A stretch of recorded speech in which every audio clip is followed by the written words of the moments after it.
ಆನೆಯ ಬಲವನ್ನು ಹೊಂದಿದ್ದ ಹದ್ದಿನ ಕಣ್ಣು ಉಳ್ಳ, ಉಸಿರಾಡಿದರೆ ಸಿಂಹದಂತೆ ಉಸಿರು, ಒಮ್ಮೆ ಕೂಗಿದರೆ ಹುಲಿಯ ಗರ್ಜನೆಯ ಹಾಗೆ.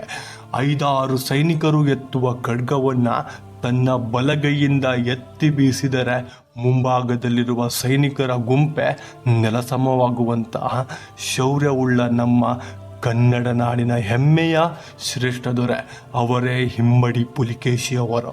ಮಹಾರಾಷ್ಟ್ರದ ನರ್ಮದಾ ನದಿಯ ಕಣಿವೆ ಮೇಲೆ ನಡೆದ ಹರ್ಷವರ್ಧನ್ ಮತ್ತು ಹಿಮ್ಮಡಿ ಪುಲಿಕೇಶಿಯ ಮಹಾನ್ ಯುದ್ಧವನ್ನೇ ಕಣ್ಣಾರೆ ಕಂಡಿದ್ದ ಸುಪ್ರಸಿದ್ಧ ಚೀನಿಯ ಕವಿ ಹುಯೆನ್ ತ್ಸಾಂಗ್ ಎನ್ನುವರು ಶಿ ಯು ಕಿ ಎಂಬ ಗ್ರಂಥದಲ್ಲಿ ಬರೆದಿರುವ ಹಾಗೆ ಹಿಮ್ಮಡಿ ಪುಲಿಕೇಶಿಯವರು ಕೆಂಡದಂತೆ ಕಾಣುವ ಕಣ್ಣುಗಳು, 10 ಜನ ಸೈನಿಕರನ್ನು ಒಂದೇ ಬಾರಿ ಖಡ್ಗದಿಂದ ನೆಲಸಮ ಮಾಡುತ್ತಿದ್ದರು. ಇವರು ನಡೆದರೆ ಹೆಜ್ಜೆ ಗುರುತು ಹುಲಿಯ ಗುರುತಿನಂತೆ ಕಾಣುತ್ತಿದ್ದವು ಎಂದು ಸಹ ಹೇಳಿದ್ದಾರೆ. ಚಾಲುಕ್ಯರ ಶ್ರೇಷ್ಠ ಅರಸ ಕೀರ್ತಿವರ್ಮ ಇವರನ್ನ ಪೃಥ್ವಿವಲ್ಲಭ ಎಂದು ಸಹ ಕರೆಯುತ್ತಿದ್ದರು. ಉತ್ತರದ ನಳರನ್ನ, ಕೊಂಕಣದ ಮೌರ್ಯರನ್ನ ಕದಂಬರು, ಅಲುಪರು ಹಾಗೆ ತಲಕಾಡಿನ ಗಂಗರನ್ನ ಗೆದ್ದು ಚಾಲುಕ್ಯ ಸಾಮ್ರಾಜ್ಯವನ್ನು ವಿಸ್ತರಿಸಿ ಮಧ್ಯ ಭಾರತದ ಕೆಲವು ಪ್ರದೇಶಗಳ ಗೆಲುವು ಕಾಣುವ ಸಂದರ್ಭದಲ್ಲಿ ನಾವು ನೀವು ಕಂಡಂತಹ ಉತ್ತರ ಪತೇಶ್ವರನೆಂದು ಬೀಗುತ್ತಿದ್ದ ಹರ್ಷವರ್ಧನನ್ನು ಸತತವಾಗಿ ಸೋಲಿಸಿ ಇಡೀ ಭಾರತದ ಪರಮೇಶ್ವರನೆಂದು ಬಿರುದು ಪಡೆದ ಹಾಗೆ ದಕ್ಷಿಣ ಪತೇಶ್ವರವೆಂದು ಕರೆಯಲ್ಪಡುವ ಕನ್ನಡದ ಶ್ರೇಷ್ಠ ದೊರೆ ಹಿಮ್ಮಡಿ ಪುಲಿಕೇಶಿಯ ಜನನವಾಗುತ್ತದೆ. ರಾಜ ಕೀರ್ತಿವರ್ಮ ಯುದ್ಧ ಗೆಲ್ಲುವ ಸಮಯದಲ್ಲಿ ಒಂದು ಮಾಹಿತಿ ಬರುತ್ತದೆ. ಗಂಡು ಮಗು ಜನಿಸಿದೆ ಎಂದು. ಒಂದು ಕಡೆ ಯುದ್ಧ ಗೆಲ್ಲುವ ಸಂತೋಷ, ಇನ್ನೊಂದು ಕಡೆ ಗಂಡು ಮಗುವಿನ ಜನನ. ಅಲ್ಲಿಂದ ಹೊರಟ ಕೀರ್ತಿವರ್ಮನು ಮಗುವನ್ನು ನೋಡಿ ಮುಖದಲ್ಲಿ ರಾಜಯೋಗವನ್ನು ಕಂಡು ಮುಖ ತನ್ನ ತಂದೆ ಪುಲಿಕೇಶಿಯಂತೆ ಕಾಣುತ್ತಿದ್ದು, ಹಾಗೆ ಚಾಲುಕ್ಯರ ಶ್ರೇಷ್ಠ ದೊರೆ ಆದ್ದರಿಂದ ತುಂಬ ಬಲಶಾಲಿ ಆದ್ದರಿಂದ ತನ್ನ ತಂದೆಯ ಹೆಸರನ್ನೇ ಇಮ್ಮಡಿಯನ್ನು ಸೇರಿಸಿಕೊಂಡು ಇಮ್ಮಡಿ ಪುಲಿಕೇಶಿ ಎಂದು ನಾಮವನ್ನು ತನ್ನ ಮಗನಿಗೆ ಇಡುತ್ತಾರೆ. ರಾಜ್ಯದಲ್ಲಿ ಸಾಮಾನ್ಯ ಬಾಲಕರು ಚಿಕ್ಕ ವಯಸ್ಸಿನಲ್ಲಿ ಸಣ್ಣ ಪುಟ್ಟ ಆಟ ಆಡುವ ಸಮಯದಲ್ಲಿ ಇಮ್ಮಡಿ ಪುಲಿಕೇಶಿಯವರು ಬಾಲಕನಾಗಿದ್ದಾಗಲೇ ಖಡ್ಗ ಪ್ರದರ್ಶನ, ಧನುರ್ವಿದ್ಯೆ, ಗದಾಯುದ್ಧ, ಕತ್ತೆಯಿಂದ ಕಾದಾಟ, ಕುದುರೆ ಸವಾರಿ, ಆನೆಯ ಮೇಲೆ ಹೋರಾಡುವ ತಂತ್ರಗಳು ಹಾಗೆ ರಾಜನೀತಿ, ಧರ್ಮ, ನೀತಿಶಾಸ್ತ್ರ ಮತ್ತು ಸಾಹಿತ್ಯ ಕಲೆಗಳ ಬಗ್ಗೆ ಆ ವಯಸ್ಸಿನಲ್ಲೇ ತಿಳಿದುಕೊಂಡ ಏಕೈಕ ಕನ್ನಡದ ಶ್ರೇಷ್ಠ ದೊರೆ ಅದು ಇಮ್ಮಡಿ ಪುಲಿಕೇಶಿಯವರು. ಕೋಸಲ ರಾಜ್ಯದ ರಾಜ ಪಾಂಡುವಂಶಿಯನ್ನು ಸೋಲಿಸಿ ಕಳಂಗ ಬರುವ ಭಾಗದ ಗಂಗರನ್ನ ಮೆಟ್ಟಿ ಪಿಸ್ತಾಪುರ ಎಂಬ ಕೋಟೆಗೆ ತನ್ನ ಸ್ವಾಧೀನಕ್ಕೆ ತೆಗೆದುಕೊಂಡು ವೆಂಗಿ ವಲಯದ ಕುನಲ ಎಂಬ ಪ್ರದೇಶವನ್ನು ತನ್ನದಾಗಿಸಿಕೊಂಡು ತನ್ನ ಸೋದರ ಕುಬ್ಜ ವಿಷ್ಣುವರ್ಧನನ್ನ ಅವರನ್ನು ಪೂರ್ವ ಪ್ರದೇಶಗಳ ರಾಯಭಾರಿಯಾಗಿ ನೇಮಿಸಿದರು. ಬನವಾಸಿಯ ಕದಂಬರನ್ನ ಸೋಲಿಸಿ ತನ್ನ ಅಧೀನಕ್ಕೆ ಮಾಡಿ ತಲಕಾಡಿನ ಗಂಗರು, ದಕ್ಷಿಣ ಕನ್ನಡದ ಅಲುಪಾಸ, ಕೊಂಕಣದ ಮೌರ್ಯರನ್ನು ಸೋಲಿಸಿ ಮಾಳ್ವರ ಗುರ್ಜರನ್ನು ಸಹ ತನ್ನ ವಶಪಡಿಸಿಕೊಂಡಿದ್ದರು. ಗಂಗರನ್ನು ಸೋಲಿಸುವ ಸಮಯದಲ್ಲಿ ಪುಲಿಕೇಶಿಯ ಶೌರ್ಯವನ್ನು ಮೆಚ್ಚಿ ಗಂಗರ ಅರಸ ದುರ್ವಿನಿಕ ಅವರ ಮಗಳನ್ನು ಹಿಮ್ಮಡಿ ಪುಲಿಕೇಶಿ ಅವರಿಗೆ ಮದುವೆ ಮಾಡಿಕೊಟ್ಟರು. ಈಕೆಯೇ ಮುಂದೆ 1ನೇ ವಿಕ್ರಮಾದಿತ್ಯನ ತಾಯಿಯಾಗಿ ಪ್ರಸಿದ್ಧಿ ಆಗಿದ್ದನ್ನು ನಾವೆಲ್ಲ ನೋಡಬಹುದು.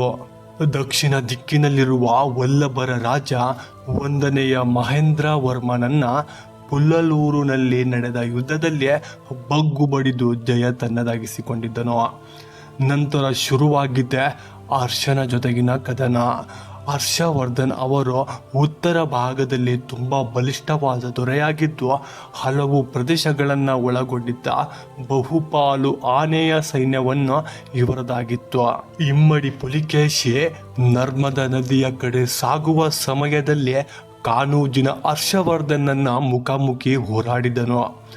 ಬಹುದೊಡ್ಡ ಸಮರದಲ್ಲಿ ಹರ್ಷವರ್ಧನನ್ನ ಮೆಟ್ಟಿ ಅವನ ಬಹುಪಾಲು ಆನೆಯ ಸೈನ್ಯವನ್ನು ತನ್ನದಾಗಿಸಿಕೊಂಡು ಜೊತೆಗೆ ಹಲವು ಪ್ರದೇಶಗಳನ್ನು ಮತ್ತು ಸಂಪತ್ತನ್ನು ತನ್ನದಾಗಿಸಿಕೊಂಡಿದ್ದರು. ಉತ್ತರ ಪತೇಶ್ವರನೆಂದು ಬೀಗುತ್ತಿದ್ದ ಹರ್ಷನನ್ನ ಸೋಲಿಸಿ ಇಮ್ಮಡಿ ಪುಲಿಕೇಶಿ ಆ ನಾಮವನ್ನು ತನ್ನದಾಗಿಸಿಕೊಂಡರು. ಇಂತಹ ಉತ್ತರದ ಹರ್ಷವರ್ಧನನ್ನೇ ಸೋಲಿಸಿದ ಇವರು ಇನ್ನುಳಿದ ರಾಜರು ಯಾವ ಲೆಕ್ಕವೆಂದು ಭಾರತದ ದಕ್ಷಿಣ ಮತ್ತು ಮಧ್ಯಭಾಗದ ಸಂಪೂರ್ಣ ರಾಜ್ಯವನ್ನು ತನ್ನ ವಶಪಡಿಸಿಕೊಂಡು ಉತ್ತರದ ಒಂದಿಷ್ಟು ಪ್ರದೇಶಗಳನ್ನು ತನ್ನ ಹಿಡಿತಕ್ಕೆ ತೆಗೆದುಕೊಂಡಿದ್ದರು. ಚಾಲುಕ್ಯರ ಶ್ರೇಷ್ಠ ದೊರೆ ಇಮ್ಮಡಿ ಪುಲಿಕೇಶಿ ಬಾದಾಮಿಯಲ್ಲಿಯೇ ಮಹಾಮಲ್ಲ ವಲ್ಲಭನ ಜೊತೆ ಹೋರಾಡುವ ಸಮಯದಲ್ಲೇ ಮರಣ ಹೊಂದಿರಬಹುದು ಅಥವಾ 1ನೇ ನರಸಿಂಹವರ್ಮನಿಂದ ಜಯ ಸಾಧಿಸದೆ ಅಥವಾ ಮೋಸದಿಂದ ಸಾಯಿಸಿರಬಹುದು ಎಂದು ವರದಿ ಇದೆ. ವಿಜಯ ಸಾಧಿಸಿದ ನರಸಿಂಹವರ್ಮ ಇಮ್ಮಡಿಯವರ ಧನ ಸಂಪತ್ತು ಮತ್ತು ಬಾದಾಮಿಯ ಅರಸರ ವಾತಾಪಿ ಗಣಪತಿ ಮೂರ್ತಿಯನ್ನು ವಶಪಡಿಸಿಕೊಂಡು ತನ್ನ ನಾಡಿನಲ್ಲಿ ಸ್ಥಾಪಿಸಿದರು ಎಂಬ ಮಾಹಿತಿ ಇದೆ. ಹಾಗೆ ಬಾದಾಮಿಯು ಸಹ ವಲ್ಲವರ ಕೈವಶವಾಗಿತ್ತು ಎಂಬ ವರದಿ ಇದೆ. ಇಮ್ಮಡಿ ಪುಲಿಕೇಶಿ ರಾಜನು ಕ್ರಿಸ್ತಶಕ 610ರಿಂದ 642ರವರೆಗೆ ಆಳ್ವಿಕೆ ಮಾಡಿದ್ದು ಕೇವಲ 32 ವರ್ಷಗಳಲ್ಲೇ ಇಡೀ ಭಾರತವನ್ನೇ ನಡುಗಿಸಿದ ಏಕೈಕ ದೊರೆಯೆಂದರೆ ಅವರೇ ಇಮ್ಮಡಿ ಪುಲಿಕೇಶಿಯವರು.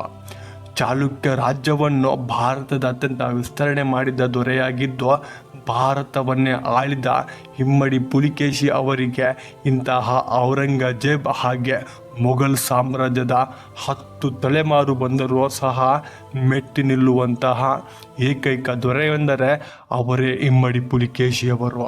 ಕ್ರಿಸ್ತಶಕ 610ರಿಂದ 642ರ ಸಮಯದಲ್ಲಿ ಆದ್ದರಿಂದ ಭಾರತದಾದ್ಯಂತ ಅಷ್ಟೊಂದು ಪ್ರಸಿದ್ಧಿ ಪಡೆಯದಿದ್ದರೂ ಕ್ರಿಸ್ತಶಕ 1500ರಿಂದ 1800 ಒಳಗೆ ಆಳ್ವಿಕೆಯಲ್ಲಿದ್ದರೆ ಇಮ್ಮಡಿ ಪುಲಿಕೇಶಿಯವರ ನಾಮ ಪ್ರತಿಯೊಬ್ಬ ಭಾರತದ ಮಕ್ಕಳ ಬಾಯಲ್ಲೇ ಕೇಳಿಬರುತ್ತಿತ್ತು.